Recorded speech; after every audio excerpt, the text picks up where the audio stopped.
Hello everyone, welcome back to my new mini blog.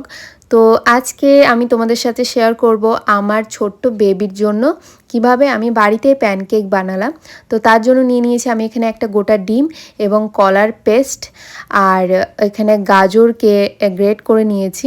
তো সেই তিনটে জিনিসকে একসাথে মিশিয়ে ফেট করব।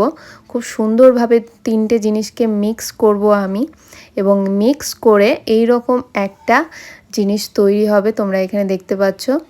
তো তারপরে আমি কড়াইয়ে একটু বাটার দিয়ে কড়াইটাকে পুরোপুরি লাগিয়ে নিলাম বাটারটা কড়াইয়ে। এবং তোমরা এটা প্যানেও করতে পারো, যেহেতু প্যানটা আমার আলাদা একটা জায়গায় আছে, আমি নামাতে পারিনি, তার জন্য আমি আজকে কড়াইয়েই করছি এই প্যানকেকটা। এবং এভাবে তোমরা চামচে করে নিয়ে গোল গোল করে জায়গায় জায়গায় দিয়ে তোমরা কিন্তু অবশ্যই ঢাকা দিয়ে দেবে। কিছুক্ষণ ঢাকা দেওয়ার পর উল্টিয়ে দেবে।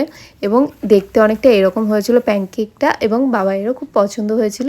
বাবা এটা খাওয়ার পর খেলা করছিল।